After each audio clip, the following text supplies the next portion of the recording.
Hi everyone, welcome back to my channel.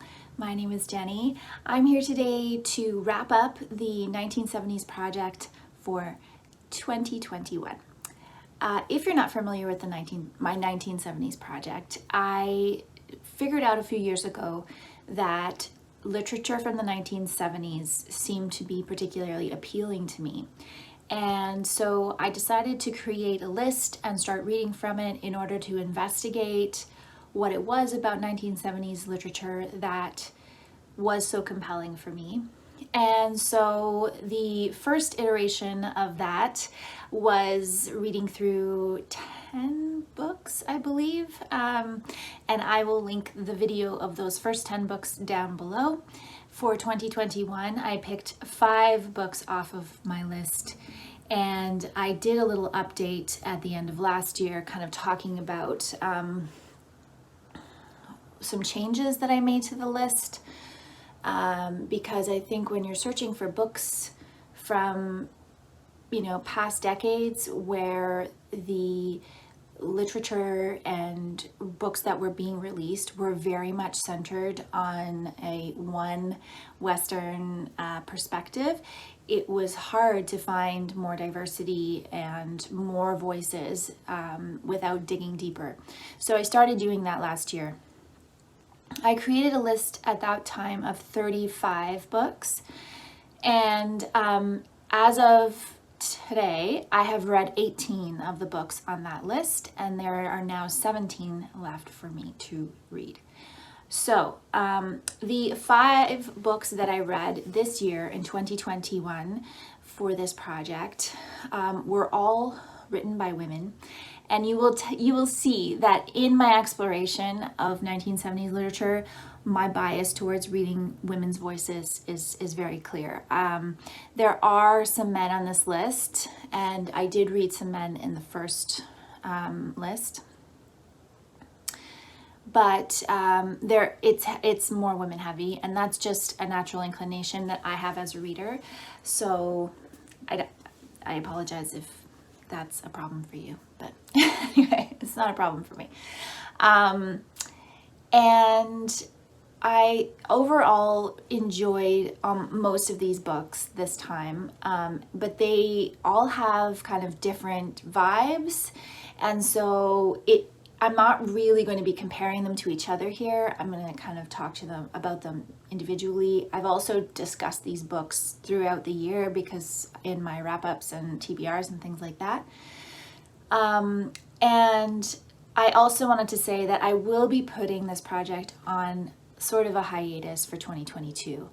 I found that picking out 5 books was a great way to get through the list, but I also am kind of tiring of that level of involvement in the project. So I think what I will do is there's the potential that I will read 1 or 2 books off of this list during 2022, and I will just talk about them in my regular wrap-ups as normal, and then I may start making these videos again in 2023, or I might just make like a total I've finished the whole list of 35 video years down the line once everyone's forgotten that I was even doing this project. So we'll see how it progresses, but for right now I'm going to just be a little bit more instinctive about reading from the list. Like there's 3 books that I'll just give you an example of that are on there that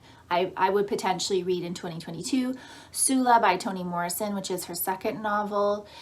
If Beale Street Could Talk by James Baldwin is on there, and Tales of the City by Armistead Maupin is also on that list. So there's lots of great books still on there that I think I could potentially pull from in 2022, but I'm going to be, like I said, more instinctive about it.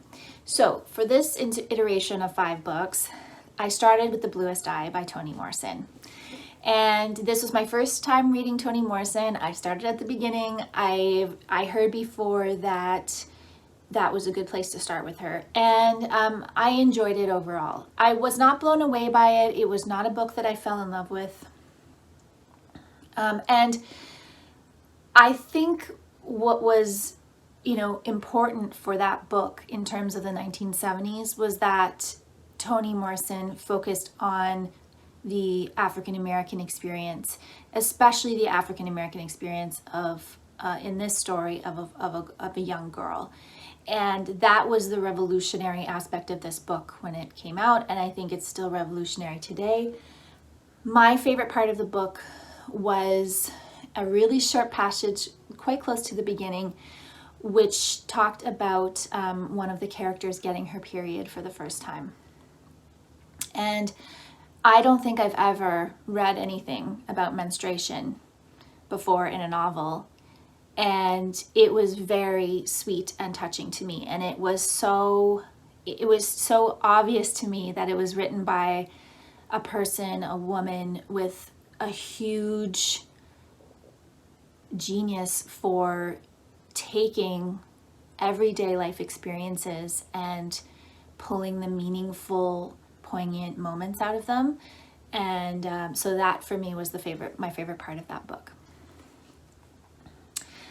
All of these books were about female experience. Half-Blood by Maria Campbell is a memoir, and Maria is a Métis woman, a Canadian Indigenous person, and she talks about her experience of growing up, which, to be honest, was in most cases very harrowing and difficult because the Métis people were kind of caught between two cultures and treated as such by everyone. So not really accepted by Indigenous peoples, not really accepted by white people, and then kind of caught in this area where they didn't have a proper land claim or things like this, which left them in abject poverty for very long periods of time.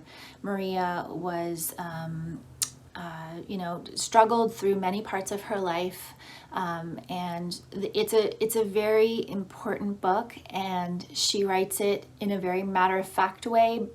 And there's a lot of beautiful moments that her family had, but also a lot of hardship. And so, reading about her life and the fact that she published this book in the 1970s was quite impressive. And I didn't even know this, but Sean the Book Maniac also read this book, but he read a different edition than I did.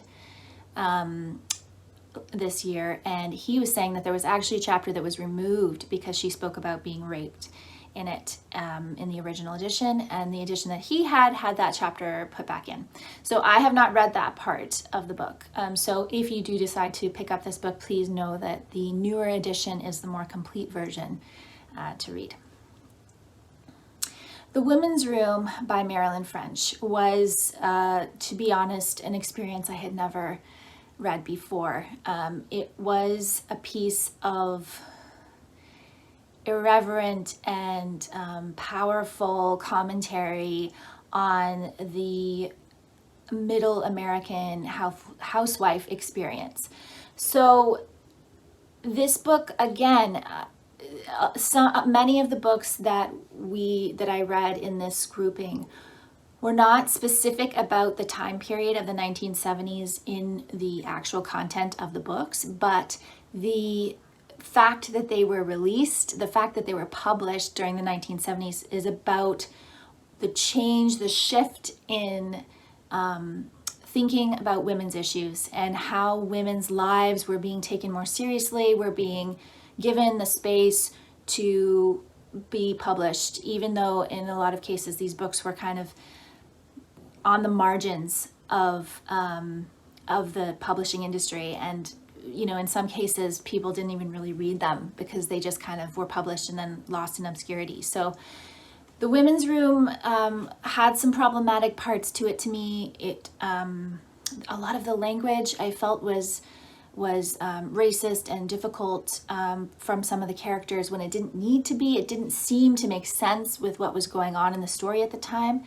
But it's commentary on motherhood, it's commentary on losing who you are as a woman, as a person, when you marry and have children was very, very poignant.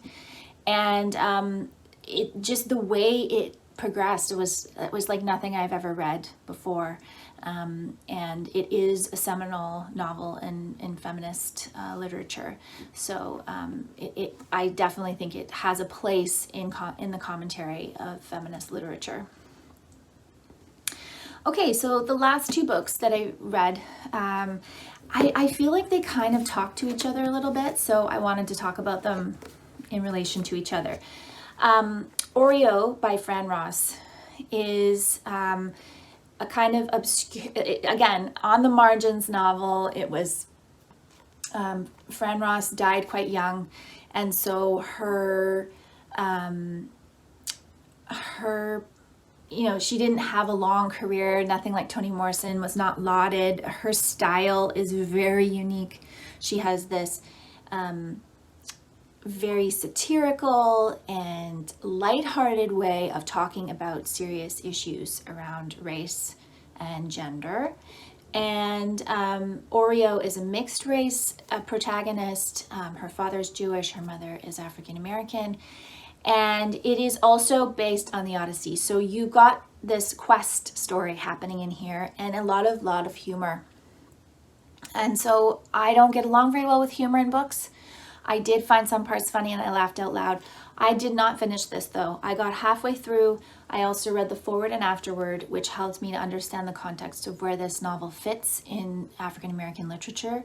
So I do really respect it, and I think that if you like humor and you like Odyssey retellings, I think you should definitely check this out.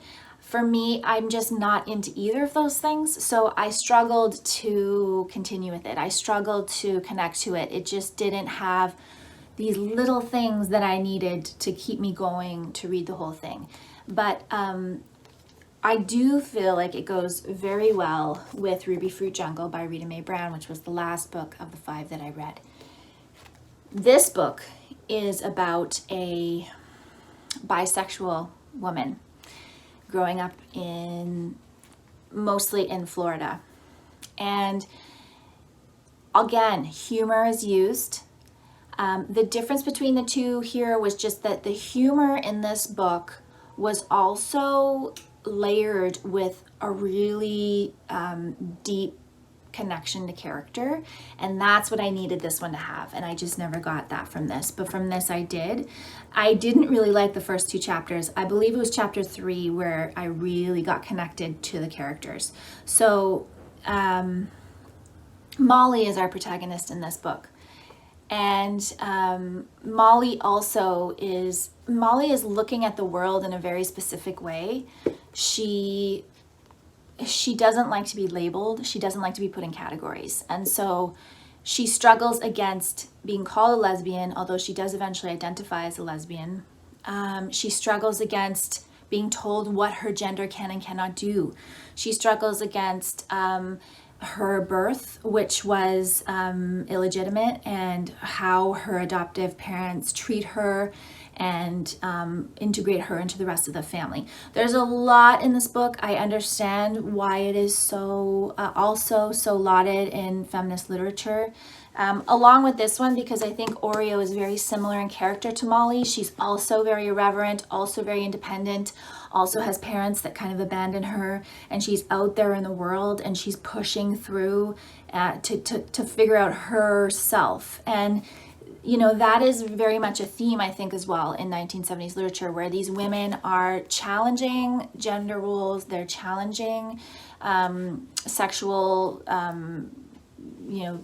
standards, and they're pushing past the things in society that hold you into a little box.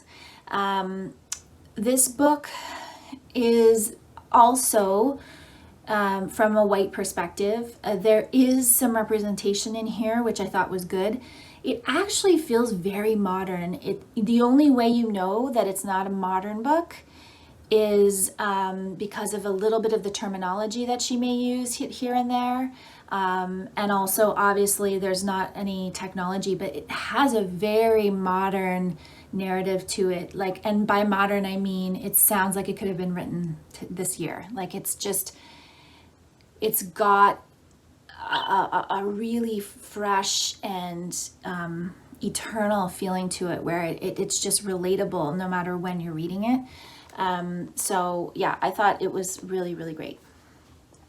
So that was my 1970s books for 2021. I think, again, you're talking about